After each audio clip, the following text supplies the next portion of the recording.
تلنگانہ میں کپاس کی خریداری میں شدید بحران پیدا ہونے کا PRS کے کارگزار صدر KTR نے الزام لگایا۔ انہوں نے مرکز اور ریاستی حکومت دونوں کی مبینہ لاپرواہی پر سخت ناراضگی کا اظہار کیا۔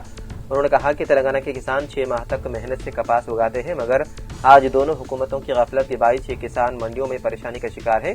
KTR نے کہا کہ کسانوں کی آنکھوں کے سامنے کپاس سرد موسم کی نمی سے خراب ہوتی جا رہی ہے، لیکن مرکز اور ریاست دونوں غفلت کی نیند سو رہی ہے۔ انہوں نے نشاندہی کی ہے کہ گزشتہ ایک ماہ میں 28 لاکھ ٹن خریداری کا ہدف مقرر تھا، لیکن اب تک صرف 1,12,000 ٹن کپاس کی خریدی گئی، جو ریاست میں سنگین خریداری بحران کی واضح مثال ہے۔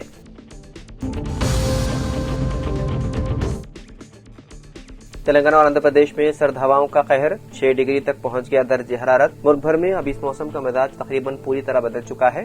ہندوستانی محکمہ موسمیات کے مطابق شمالی ہندوستان سے لے کر جنوبی ریاستوں میں سردی شروع ہو گئی ہے۔ اگرچہ دوپہر میں اب بھی دھوپ نکل رہی ہے، صبح ٹھنڈ ہو رہی ہے اور رات سرد ہونے لگی ہے۔ درجہ حرارت میں کمی کا سلسلہ جاری ہے۔ جنوبی ریاستوں تلنگانہ اور آندھرا پردیش کے میدانی علاقوں میں سردی نے ایسا کوہرام برپا کیا ہے کہ نظام زندگی ٹھپ ہو کر رہ گئی ہے۔ بڑھتی ہوئی ٹھنڈ اور تیز ہواؤں کی وجہ سے دونوں تلگو ریاستوں میں درجہ حرارت مسلسل گر رہا ہے، جس سے عام زندگی بری طرح متاثر ہو رہی ہے۔ ریاست کے کئی اضلاع میں درجہ حرارت سنگل ہندسے تک پہنچ گیا ہے۔ محکمہ موسمیات نے ریاست کے 10 اضلاع میں اگلے 3 دنوں کے لیے اورنج الرٹ جاری کیا ہے۔ آصف آباد، سنگاریڈی، عادل آباد، وقار آباد، میدک، نرمل، بھوپالاپلی، ملگو، منچریال اور ورنگل اضلاع میں درجہ حرارت 6 سے 10 ڈگری سیلسیس کے درمیان ریکارڈ کیا گیا ہے۔ وہیں حیدرآباد کے مضافاتی علاقے ابراہیم پٹنم میں سب سے کم درجہ حرارت 8.2 ڈگری سیلسیس ریکارڈ کیا گیا۔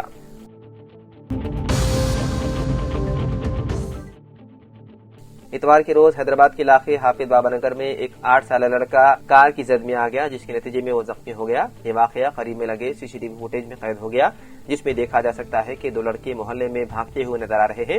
اس دوران مخالف سمت سے آنے والی ایک تیز رفتار کار بے قابو ہو کر گھر کے باہر سیڑھیوں پر چڑھ گئی۔ اس دوران عامر نامی لڑکا اس کار کی زد میں آ کر نیچے پھنس گیا، جبکہ دوسرا لڑکا ٹکر سے بچ نکلنے میں کامیاب ہو گیا۔ اس واقعے کے فوراً بعد مقامی لوگوں نے لڑکے کی مدد کی۔ کنچن باغ پولیس نے اس سلسلے میں مقدمہ درج کر لیا اور کار کو ضبط کر لیا۔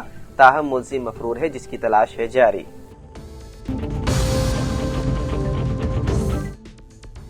تلنگانہ کے وقار آباد ضلع میں اننتگیری کے علاقے میں ایک آئل ٹینکر الٹ گیا۔ خوشقسمتی سے اس حادثے میں کوئی جانی نقصان نہیں ہوا، جس کی وجہ سے ایک بڑا حادثہ ٹل گیا۔ یہ واقعہ اس وقت پیش آیا جب ٹینکر کاکیناڈا سے تانڈور کی طرف جا رہا تھا۔ اس نے اپنا کنٹرول کھو دیا اور اننتگیری اربن پارک میں موڑ کو عبور کرتے ہوئے سڑک پر الٹ گیا، جس کی وجہ سے ٹینکر میں موجود سارا سامان روڈ پر بکھر گیا۔ سوشل میڈیا پر شیئر کی گئی ایک ویڈیو میں دیکھا گیا ہے کہ ٹینکر الٹ گیا اور اس میں موجود مواد سڑک پر بکھرا ہوا ہے۔ خوشقسمتی سے اس حادثے میں کوئی زخمی نہیں ہوا۔ پولیس نے موقع پر پہنچ کر تفتیش شروع کر دی۔ پولیس حکام نے ٹریفک کی روانی کو یقینی بنانے کے لیے ٹینکر کو ہٹانے کے لیے اقدامات بھی کیے۔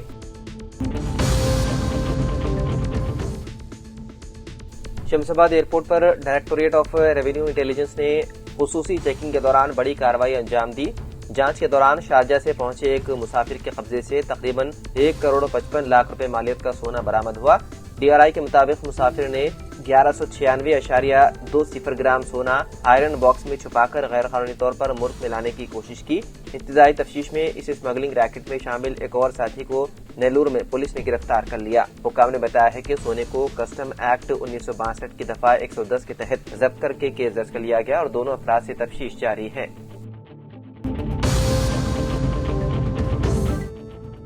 سعودی عرب میں پیش آئے ہولناک سڑک حادثے میں عمرہ کے لیے گئے ہندوستانی زائرین کی بس ڈیزل ٹینکر سے ٹکرا گئی، جس کے نتیجے میں بس میں آگ بھڑک اٹھی اور 42 افراد موقع پر ہی جل کر جاں بحق ہو گئے۔ یہ المناک واقعہ پیر کی ارل صبح تقریباً 1:30 بجے بدر مدینہ روڈ پر مفرحت علاقے میں پیش آیا۔ میڈیا رپورٹس کے مطابق تمام زائرین مکہ مکرمہ میں عمرہ کی ادائیگی کے بعد مدینہ منورہ واپس جا رہے تھے۔ ہلاک ہونے والوں میں 20 خواتین اور 11 بچے شامل ہونے کی اطلاع ہے۔ ابتدائی معلومات کے مطابق مرنے والوں میں بیشتر کا تعلق حیدرآباد سے ہے۔ مقامی میڈیا نے 42 ہلاکتوں کی تصدیق کی ہے، تاہم سعودی حکام کی جانب سے ہلاک یا زخمی افراد کی تعداد کے بارے میں باضابطہ اعلان ہونا باقی ہے۔ سعودی عرب میں ہونے والی ہولناک سڑک حادثے میں جاں بحق ہونے والوں میں تلنگانہ ریاست سے تعلق رکھنے والے کئی افراد کے بھی شامل ہونے کی خبروں پر ریاست کے وزیر اعلیٰ ریونت ریڈی نے گہرے رنج و غم کا اظہار کیا۔ وزیر اعلیٰ کی ہدایت پر ریاستی حکومت کے چیف سیکرٹری کے رام کرشنا راؤ نے آج نئی دہلی میں مقیم ریزیڈنٹ کمشنر اور وزارت خارجہ ہند کے حکام سے بات چیت کرتے ہوئے ہدایت دی ہے کہ حادثے میں جاں بحق ہونے والوں کی تفصیلات فوری طور پر حاصل کی جائیں اور ان کے لواحقین کو ہر ممکن مدد فراہم کی جائے۔ چیف سیکرٹری نے بتایا ہے کہ سعودی عرب میں پیش آئے اس خوفناک بس حادثے سے متعلق معلومات اور امداد کے لیے ریاستی سیکریٹریٹ میں خصوصی کنٹرول روم قائم کیا گیا ہے۔ متاثرہ خاندانوں کو ضروری معلومات اور تعاون فراہم کرنے کے لیے درج ذیل نمبروں پر رابطہ کرنے کی ہدایت دی گئی ہے۔ 7997959754 یا پھر 9912919545 پر رابطہ کر کے معلومات حاصل کی جا سکتی ہے۔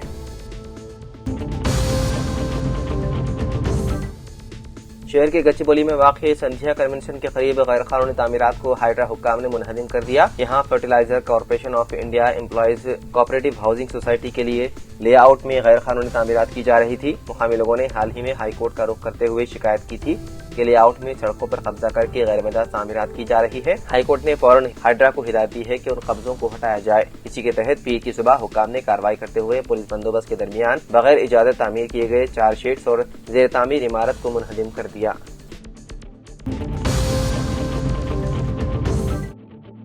تلنگانہ میں مجالس مقامی کے انتخابات اور پسماندہ طبقات کو 42% تحفظات کی فراہمی کے سلسلے میں تلنگانہ کابینہ آج یعنی کہ 17 نومبر کو اپنے اہم اجلاس میں فیصلہ کرے گی۔ وزیر اعلیٰ ریونت ریڈی کی صدارت میں سپہر 3 بجے doctor B R Ambedkar secretariat کی 6ویں منزل پر کابینہ کا اجلاس منعقد ہوگا۔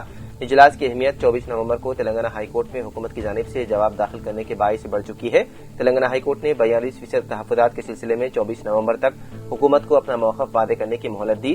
باوجود ذرائع کے مطابق مجالس مقامی کے انتخابات کے علاوہ 20 تحفظات پر وسیع تر مشاورت کے بعد حکومت فیصلہ کرے گی۔